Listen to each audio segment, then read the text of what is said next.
Es-tu déjà réveillé un matin et n'avoir envie de rien faire du tout? Es-tu déjà été sur un projet, un travail, et souhaité que le temps passe à grande vitesse? As-tu déjà souhaité d'avoir une motivation, une discipline inébranlable, comme certaines personnes que tu vois autour de toi, qui semblent déterminées pour leurs objectifs? Bien, et si je te disais que tu pouvais te bâtir également une motivation tous les jours de ta vie? Et je ne vais pas simplement te partager des concepts comme avoir le bon mindset, se lever tous les jours à 4 heures du matin. Les idées que je vais te partager sont réelles. Elles sont inspirées d'athlètes de haut niveau. Elles sont inspirées de dirigeants de grandes entreprises comme Elon Musk, Jeff Bezos, Steve Jobs, Cristiano Ronaldo. Ils les ont utilisées pour être disciplinés et avancer tous les jours vers leurs objectifs. Et je vais te faire partager ces idées en te racontant une histoire inspirante. Voici Scott. Scott est un jeune adulte de 18 ans qui est en dernière année de ses études secondaires. Scott a eu de très grandes difficultés au cours de sa vie. Il vit avec son père, avec sa sœur et sa mère qui est décédée d'un cancer alors qu'il était encore très jeune. Son père a dû travailler très dur pour pouvoir subvenir à leurs besoins. Et le peu de temps que Scott passe à son père, c'est lorsque celui-ci va le récupérer à l'école. Parce que juste après ça, le père de Scott doit reprendre son deuxième travail. Pour cela, Scott sort avec des garçons un peu plus âgés que lui, étant donné qu'il n'a pas beaucoup de temps passé avec son père. Mais malheureusement, ces derniers le poussent à faire des choses qui n'étaient pas en accord avec ses valeurs. Ils le poussaient à voler et à sécher les cours. Sa vie était en train de prendre une autre direction. Mais un soir, il apercevait deux voitures de police devant sa maison. Lorsqu'il rentra à l'intérieur de leur maison, il apercevait deux policiers qui étaient en train de parler avec sa sœur. Sa sœur était en train de pleurer. « Assis-toi », dit le policier. Le policier lui raconta que son père voulait se défendre contre des cambrioleurs, mais ces derniers ont fini par lui prendre sa vie. Toute cette histoire était pour Scott un cauchemar.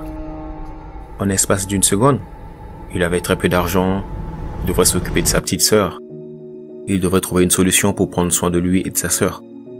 Sinon, il serait à la rue et il n'aurait rien à manger. Scott décida ainsi d'arrêter l'école et il a pu trouver un travail dans un atelier mécanique. Il travaillait pour l'atelier mécanique tous les jours. Il nettoyait les joints, les petites pièces de la voiture. Et après le travail, il devrait rentrer à la maison, s'occuper de sa sœur, lui acheter de la nourriture pas chère, l'aider à faire ses devoirs. Il devrait nettoyer la maison, payer la facture. Il faisait tout. Mais au bout d'un certain temps, c'était difficile pour lui de continuer à ce rythme pendant un bon moment. Scott a essayé de trouver un deuxième travail. Mais personne ne voulait embaucher un petit gamin qui avait l'air pauvre, qui avait très peu de compétences et pas beaucoup d'éducation. Les choses commençaient à devenir très sombres pour lui. Il aimait très fortement sa sœur. Il devrait tout faire pour lui rendre la vie agréable. Il retourna à son travail et il demandait à son patron s'il pouvait faire quelque chose pour être payé plus. Et son patron lui disait « Bien, je ne peux pas te payer plus que ce que tu fais actuellement. » Et il lui a dit « L'un de mes mécaniciens vient juste de partir. Et je suis en train de rechercher quelqu'un pour le remplacer. Alors si tu sais comment réparer la voiture, tu peux peut-être faire ça. » Et Scott lui dit « Oui, je peux faire ça. » Le patron lui dit « J'ai 3 mécaniciens que je veux faire tester dans 3 semaines pour voir lequel sera le plus rapide pour me réparer une voiture en panne. Je ne vois pas pourquoi tu peux pas être le 4e. » Et il ajouta « Si tu veux affiner tes compétences en mécanique, tu peux consulter ce livre-là. Et tu le sais sans doute. Si tu es pris, tu seras beaucoup plus payé que dans ton précédent poste. » Et à partir de là, pendant que sa petite sœur dormait la nuit, Scott, lui, était sur ce livre énorme. Il se disait, si j'arrive à retenir tout ce qui se disait dans ce livre, je pourrais être plus compétitif. Et peut-être, je pourrais occuper ce poste. Obtenir ce job signifiait pour lui promouvoir un toit à manger et une éducation intéressante à sa petite sœur. Et laisser passer cette occasion signifiait ne pas avoir de la nourriture de qualité, ne pas promouvoir une éducation à sa sœur et ne pas avoir un endroit où dormir pour tous les deux. Alors pendant les 3 prochaines semaines, Scott passa du temps avec ce livre tout le temps. Il visualise les différents problèmes qu'il pouvait rencontrer et comment il pouvait les résoudre. Il commença à faire un peu plus attention aux différentes pièces mécaniques qu'il avait nettoyées auparavant. Des fois il se sentait fatigué, des fois il n'a pas envie, mais à chaque fois qu'il imagine avoir une maison où ils n'ont rien à manger, vivre tous les deux sans un toit, ça lui donnait énormément d'énergie. Et en plus, lorsqu'il imaginait sa petite sœur avoir faim, ne pas avoir à manger, triste et perturbé, il se disait qu'il n'avait pas le choix. Pendant les 3 semaines, tout ce qu'il faisait tous les jours, c'était le travail. Pendant la sélection, il avait les 3 autres mécaniciens qui avaient leurs outils, qui avaient leurs serviettes. Ils avaient l'air très professionnels. Ils avaient tous une voiture.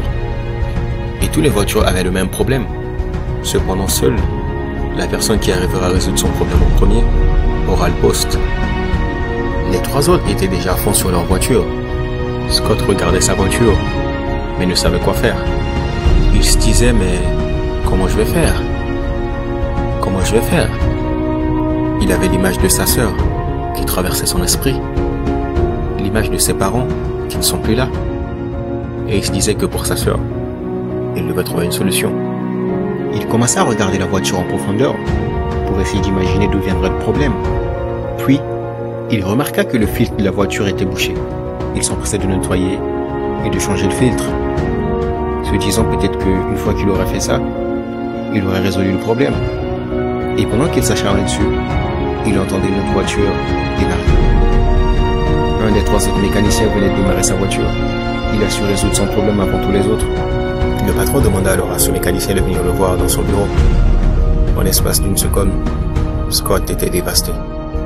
Et à ce moment-là, Scott se dit, mais qu'est-ce que je vais faire maintenant? Néanmoins, sa discipline et sa motivation ne sont pas passées inaperçues.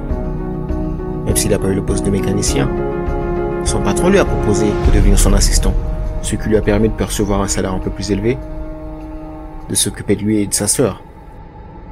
Alors à ton avis, pourquoi Scott était si motivé à ce point? Pourquoi il ne voulait pas laisser passer cette occasion? Je veux dire, il est face à 3 professionnels. En plus, il avait que 3 semaines. Mais malgré tous ces paramètres, il avait une motivation inébranlable. Il avait de la détermination. Il avait de la motivation. Il avait de la discipline.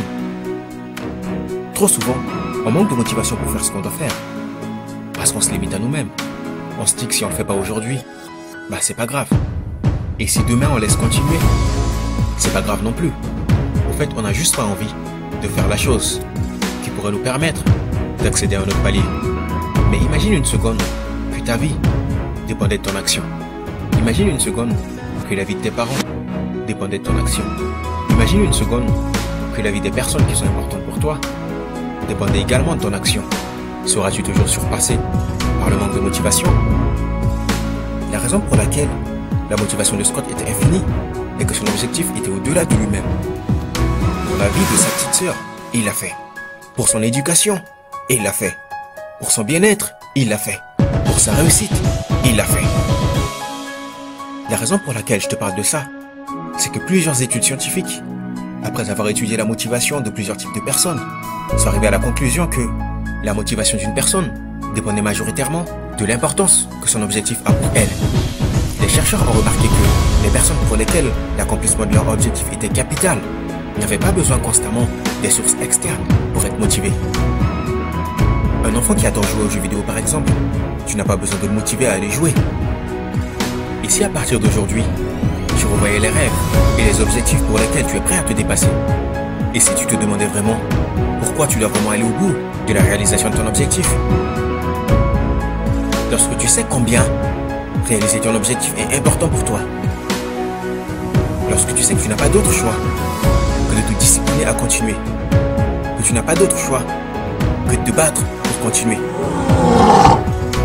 tu deviens inarrêtable.